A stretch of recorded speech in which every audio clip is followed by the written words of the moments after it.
नहमदुहु व नुसल्ली अला रसूलिहिल करीम। पानी लेकिन बहुत ठंडा ना हो, ठंडा ना हो। मेरे अजीज दोस्तों, भाइयों और बहनों,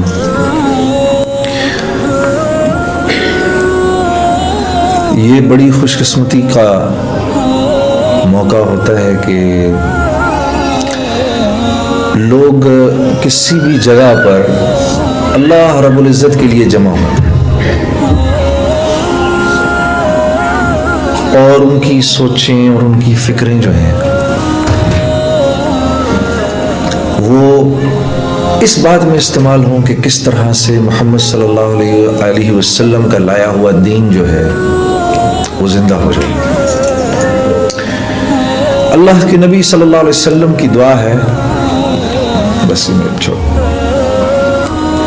अल्लाहुम्मा मंसूर मन नसर दीन मुहम्मद सल्लल्लाहु अलैहि वसल्लम। ए अल्लाह, तू उसका मददगार बन जा जो मोहम्मद सल्लल्लाहु अलैहि वसल्लम के दीन का मददगार है। और जिसके लिए रसूलुल्लाह सल्लल्लाहु अलैहि वसल्लम ने दुआ की हो, तो ये कैसे मुमकिन है कि ये दुआ कबूल ना हो? मुझे वैसे तो मस्जिद में बात करने की आदत है, स्टेज पर अब इस माहौल में बात करने की आदत नहीं है, लेकिन आप लोगों का जो दीन से जो रग़बत है ये देख के मुझे रश्क हो रहा है। किस तरह आप लोग अपने औकात को, बाहर की दुनिया में इस वक्त लोग इस फिक्र में है कि किस तरह से माल बढ़ जाए, नाम बढ़ जाए, शोहरत बढ़ जाए। ये सारी फिक्रें इस वक्त लोगों की हैं। आमतौर पे यही सोचें, दिन सारा इसी में इस्तेमाल होता है, सलाहियत सारी इसमें इस्तेमाल होती है। आपके टोरंटो के शहर में एक आदमी ने हमें बताया, टोरंटो शहर से, कि जी आज के दौर में तो लोग काम ही नहीं करते। मुझे देखें, 30 साल हो गए मैंने दुकान में एक दिन की छुट्टी नहीं की। मेरे ये बात सुन के पैरों के नीचे से जमीन निकल गई। कहा जी एक दिन छुट्टी की थी, वो भी आधे दिन की, जिस दिन वालदा का इंतकाल हुआ था। आधे दिन की थी छुट्टी, दोपहर को फिर दुकान पे आ गया था। सोचो, इस मुसलमान की सारी सलाहियतें वहां लगी जहां इस बेचारे का जोर ही नहीं चल सकता, क्योंकि रिज़्क़ तो अल्लाह की तरफ से मुक़द्दर है, मुतअय्यन है। ये 30 साल, वो जिसने उम्र कैद गुजारी ना 14 साल, वो इससे दुगना खुशकिस्मत है, क्योंकि वो तो 14 साल के बाद रिहा हो गया। ये 30 साल दुकान का कैदी बना रहा बेचारा। इसकी सारी सलाहियतें अल्लाह रब्बुल इज़्ज़त ने जो इसके अंदर इंसानी कमालात रखे थे, वो सारे के सारे इस्तेमाल किस लिए हो गए? दुकान की चीजें बेचने के लिए। दुकान में बैठकर ये ग्राहक अपनी मर्जी से थोड़ी अंदर लेकर आ रहा है, ये तो अल्लाह भेज रहे हैं ग्राहक इसकी तरफ। लेकिन इस बेचारे की सलाहियतें सारी की सारी दुकान को ठीक करने में लग गई। इसकी क्या वजह है? इसका कसूरवार मैं अपने आप को समझता हूँ। मैं अपने आप को इस प्यारे भाई की सलाहियतों के ज़ाया होने का मैं कसूरवार हूँ। काश के मैंने वक्त निकाला होता, मैं आया होता इसके पास, यहाँ पर इसको बताया होता। मुसलमान था, मेरे 1-2 दफ़ा बताने से हो सकता है इसको बात समझ में आ जाती कि दुनिया में आने का मकसद माल का बढ़ाना नहीं है, बल्कि दुनिया में आने का मकसद हिदायत हासिल करना है। ठीक है, ये अब इससे ज़्यादा बढ़ेगा नहीं, ठीक है। तो दुनिया में आने का मकसद हिदायत हासिल करना है। दुनिया में आने का मकसद माल और हुकूमत और दौलत इसका हासिल करना यूं नहीं है कि इसका हुसूल इंसान के बस की बात नहीं है।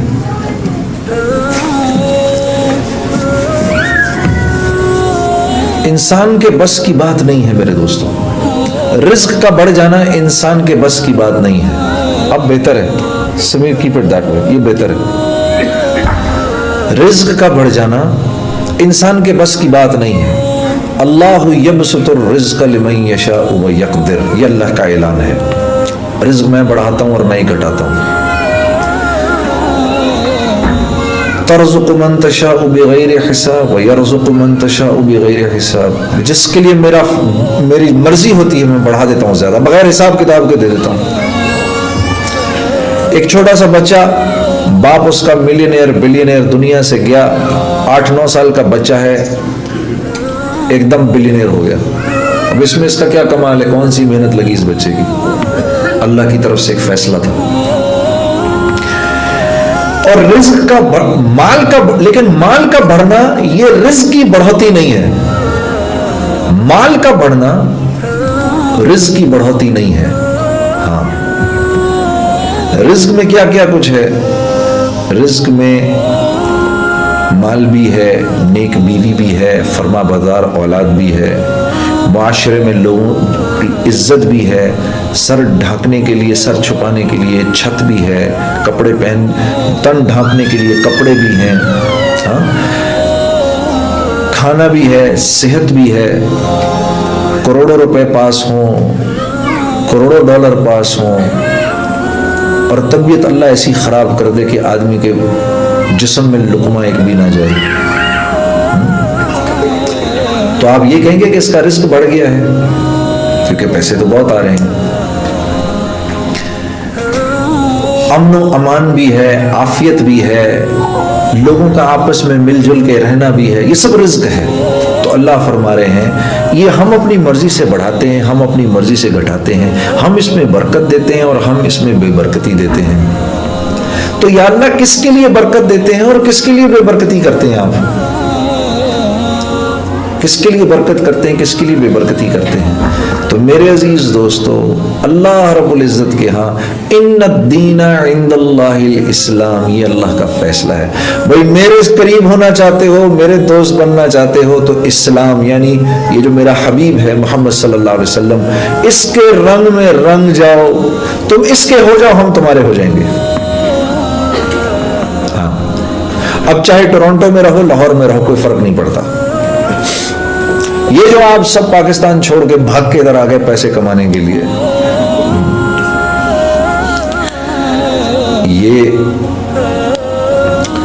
ये तो इस्लाम का मिजाज ही नहीं है ना। लेकिन आपका क्या कसूर है? हम भी यही हैं, हम पाकिस्तान के अंदर मारे मारे फिर रहे हैं, आप यहाँ पर। हाँ, वो मैं दोस्तों से अर्ज करता हूँ, कभी कभार मैं दोस्तों को कभी कभार कहता हूँ, यहाँ के दोस्तों को, आप देखो तो सही, हम पाकिस्तानी कितने बेवकूफ हैं। हम पाकिस्तान में कितने बेवकूफ हैं। हम सब समझ रहे हैं यहाँ पर टोरंटो में आप सब सुखी हैं। हाँ। अब हमारी बेवकूफी की इंतहा देखो, हम समझते हैं आप सब इधर सौखे हैं, आपसे ज्यादा तो परेशान कोई नहीं है। हाँ, सूद ने आप लोगों की मत मार दी है। सुबह जो रेजगारी के लिए निकलते हैं, मैं परसों की बात है, ऑस्टिन में मेरा बयान था, तो फजर की नमाज के वक्त 6 बजे मेरा जो होटल था जरा मैं 9वें फ्लोर पे था, तो मैंने जाके खिड़की खोली, मैंने बाहर देखा तो तेज रफ्तारी से सुबह 6 बजे गाड़ियां ऊपर नीचे दौड़ रही थी। मैंने दिल में कहा, या अल्लाह, उठना तो था ही, किसी पर तूने फजल किया तो वो फजर के लिए उठा, और किसी पर तेरी सख्ती आई तो बेचारा माल की दौड़ में देख कैसे गाड़ियां दौड़ रही ऊपर से नीचे 6 बजे भी। उठना तो है, ये खुद डिसाइड कर लो, नमाज के लिए उठना है कि खज्जल ख्वारी के लिए उठना है। उठाएगा जरूर अल्लाह, उठना है। मस्जिद के लिए घर से निकलना है या खज्जल ख्वारी के लिए घर से निकलना है, ये फैसला आप कर लें। तो मेरे दोस्तों, क्योंकि ऐसे माहौल में रह रहे हैं जिस माहौल में दिन और रात पैसा पैसा पैसा पैसा पैसा पैसा। हाँ, अल्लाह दूर तक नहीं। एक आदमी इधर आने लगा कनाडा, उससे पूछा भाई कहाँ जा रहे हो, किसके पास जा रहे हो? यार यार दोस्त हैं, और वो अगर ना मिले तो कोई नहीं जी, डॉलर तो है मेरे पास और वो भी खत्म हो गए। फिर अल्लाह मालिक है। तीसरा नंबर किसका? अल्लाह का। फिर आएगा अल्लाह कहीं बीच में। तो मेरे दोस्तों, हमने इस मिजाज को बदलना है। हम ये जो मजमा बैठे हैं, आप लोग अगर आपस में बातें करेंगे तो मैं 5 मिनट में उठ के चला जाऊंगा यहां से, इसलिए आप लोगों को बातें बंद करनी पड़ेंगी।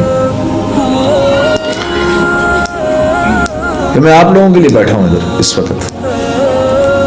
4 दिन में मैं सिर्फ 4 घंटे सोया हूं बस।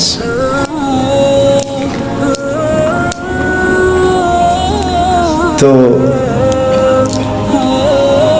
हम पर एक जिम्मेदारी है।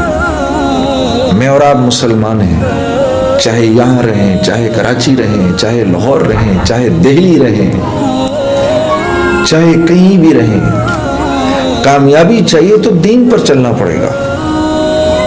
हाँ, दीन सीखना पड़ेगा।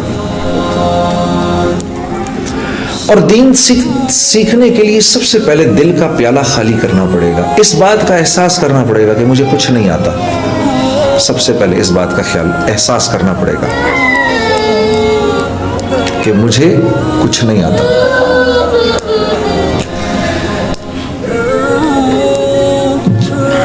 तजर्बे से बता रहा हूं, जितना जितना आप आगे बढ़ते जाएंगे आपको एहसास होगा मुझे तो कुछ भी नहीं आता। मैं गाने की लाइन की बात बताता हूं। एक दफा मुझे याद है, मुझे गाने की फील्ड में 10-11 साल हो गए, 12 साल हो गए।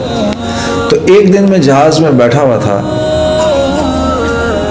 तो मुझे एहसास नहीं हुआ, मेरी साथ वाली सीट पे गुलाम अली साहब बैठे हुए थे।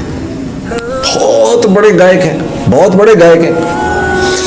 तो बड़ी खुशी उनसे मिलके मैंने कहा खान साहब कोई मशवरा तो दीजिए गाने की लाइन से।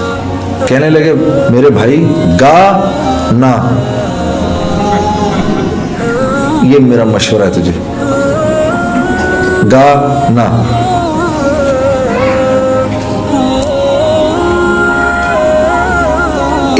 उनकी इसी सोच ने तो उनको इतना बड़ा बना दिया। तो दुनिया की लाइन में शैतान खुद कोशिश करवाता है, मेहनत करवाता है। मेहनत कौन करता है? जिसको इस बात का एहसास हो कि मुझे अभी आता कुछ नहीं, और जो इत्मीनान से बैठ जाता है वो बैठ जाता है। मुझे तो अभी मैं नमाज पढ़ता हूं जी, और आप क्या चाहते हैं मुझसे? नहीं, अगर तुम कुरान पढ़े में होते, कुरान समझे में होते, तो तुम्हें इस बात का एहसास होता कि अल्लाह ये नहीं चाहता कि आप सिर्फ 5 वक्त की नमाज पढ़े। अल्लाह चाहता है आप मेहनत करके इनाम याफ्ता लोगों में शामिल हो। अल्लाह आपसे कह रहा है सिरातुल लज़ीना अनअमत अलैहिम, अल्लाह तू मुझे उन लोगों के रास्ते पे लगा जो इनाम याफ्ता थे। इनाम याफ्ता 4 लोग थे, अंबिया, सिद्दीकीन, शुहदा और सालिहीन। ये 4 लोग हैं। अल्लाह फरमा रहे हैं मुझसे इनका रास्ता मांगो, ताकि कहीं सेटिस्फाई होके ना बैठ जाओ कि भाई मैं तो नमाज पढ़ रहा हूं, मस्जिद के लिए मैं दे रहा हूं पैसे। आप यकीन करिए, सबसे ज्यादा ये मस्जिद बनाना, बन जाना बहुत बड़ी बात है, और इसके लिए मेहनत करना बहुत बड़ी बात है। लेकिन सबसे ज्यादा जो शैतान मुतमईन करता है ना, उन लोगों को करता है जो मस्जिद के लिए चंदा इकट्ठा कर रहे होते हैं। मैं आपको तजर्बे से बता रहा हूं। हाँ, मैं तो बहुत बड़ा काम कर रहा हूं। नहीं, सेटिस्फाई नहीं हो सकते आप। और इतनी मेहनत की, इतने इखलास से सब कुछ किया, मस्जिद बन गई। 30 साल गुजर गए, उस मस्जिद के पास से गुजरते हुए साथ वाले को कहा ये जो मस्जिद है ना, इसमें मेरा भी हिस्सा पड़ा था। लो जी, 30 साल का इखलास खत्म हो गया सब। जितना कमाया था सब गंवा के बैठ गए। तो दीन सीखना है, हमने दीन सीखना है मेरे दोस्तों। और हमें नहीं आता, हमें दीन नहीं आता। वरना अगर हमें दीन वाकई आता होता तो आप यकीन करो, खुदा की कसम 2 रकात नमाज काफी थी हमारे तमाम मसाइल के हल के लिए। 2 रकात नमाज काफी है। अब क्योंकि दीन नहीं आता, किसी की नमाज में कोई कमी है, किसी की नमाज में कोई कमी है, किसी की दुआ में कोई कमी है, फुसफुसी सी नमाज है। हाँ? नमाज में खड़े होते हैं, इमाम अबू हनीफा के पास एक आदमी आया कि जी मेरी फला चीज खो गई। उन्होंने कहा जरा 2 रकात नमाज में खड़ा हो जा तू।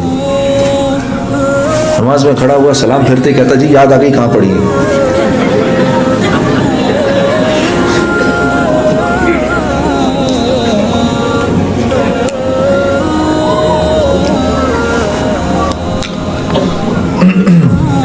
क्या वजह है? वजह यह है कि ये जो दिल है, जरा गौर से सुनिएगा, ये दिल जो है ना, इस दिल को 4 रास्ते जाते हैं। एक ये आंख है, एक ये कान है, एक ये जुबान है और एक ये दिमाग की सोचे हैं। ये 4 रास्ते हैं जो दिल तक जाते हैं। जो आंख की हिफाजत करता है, ना महरम पर नजर पड़ी झुका ली एकदम आंख, तो अल्लाह फरमा रहे हैं अगर तूने ऐसा किया तो उसी लम्हे में तेरे पिछले सारे गुनाह माफ कर दूंगा। हाँ। एक ने आंख की हिफाजत की, लेकिन ये हिफाजत क्यों नहीं होती? ये 4 टन के ट्रक को तो ब्रेक लग जाती है, आंख को ब्रेक क्यों नहीं लगती? क्योंकि इसकी अंदर से ब्रेकें फेल हैं। यहां ब्रेकें फेल नहीं लगती, क्या करें? दूसरा है ये कान, ये आंख को सही इस्तेमाल कर रहा है, कान को सही इस्तेमाल कर रहा है, जुबान को सही इस्तेमाल कर रहा है, सोचे पाकीज़ा हैं। अब ये जब खड़ा होगा ना नमाज में, अल्लाह अकबर, तो अल्लाह के मासवा से फौरन कट जाएगा।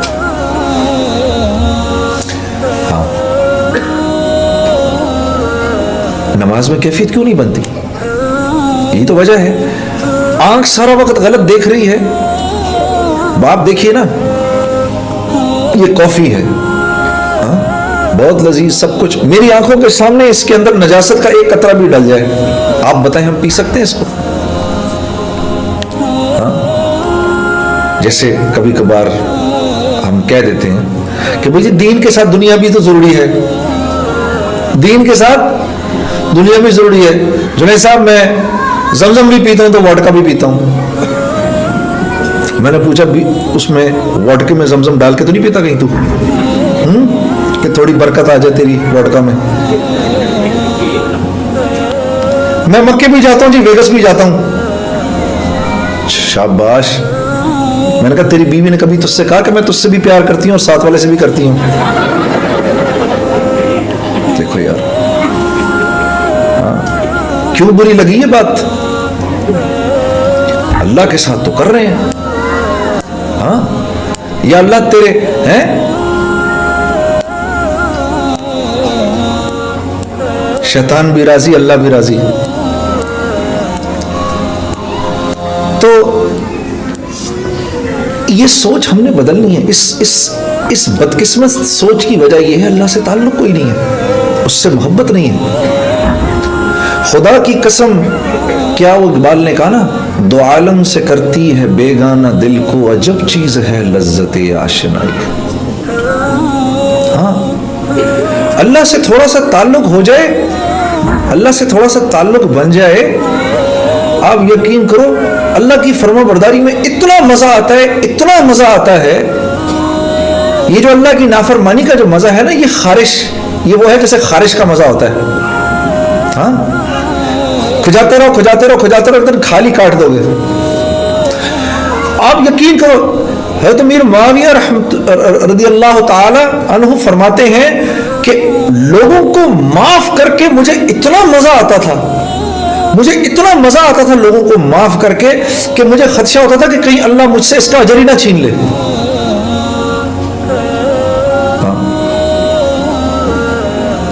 अरे फर्माबरदारी का बहुत मजा है, इसका एक बड़ा सुरूर है। ये तो मुझे पता ही नहीं, अल्लाह से ताल्लुक ही नहीं। सारी रात तो गाना सुनूंगा, लेकिन रात को 3 बजे 3:30 बजे जब सारी दुनिया सो गई हो, उस वक्त अपने नरम गुदाज बिस्तर को, अपनी प्यारी बीवी को छोड़कर उठना और जानमाज बिछाकर वुजू करके आके खड़े होने का मजा और सुरूर मुसलमान को नहीं पता। इसका कितना मजा है, हम इससे नावाकिफ हैं। तो फिर क्यों रोते हो जब जिंदगी में सुकून नहीं मिलता? सुकून, चैन, इत्मीनान किसके हाथ में है? किसके हाथ में है? अल्लाह के हाथ में है। एक नौजवान मुझे से पूछने लगा, जुनैद भाई, ये जरा गौर से सुनिएगा इस बात को। उस नौजवान के उस सवाल ने मुझे सोचने पे मजबूर कर दिया। उसने कहा, ये आप इतने जो सफर करते हैं रोजाना, हर रोज एक नए बिस्तर पर सो रहे हैं, आपको नींद आ जाती है? मैं झटके से, मुझे ऐसे झटका लगा उसकी बात सुन के। मैंने कहा, मेरे प्यारे, नींद का ताल्लुक नरम बिस्तर से नहीं है। नींद का ताल्लुक नरम बिस्तर से नहीं है। नींद का ताल्लुक तो कल्ब के सुकून, चैन और इत्मीनान से है।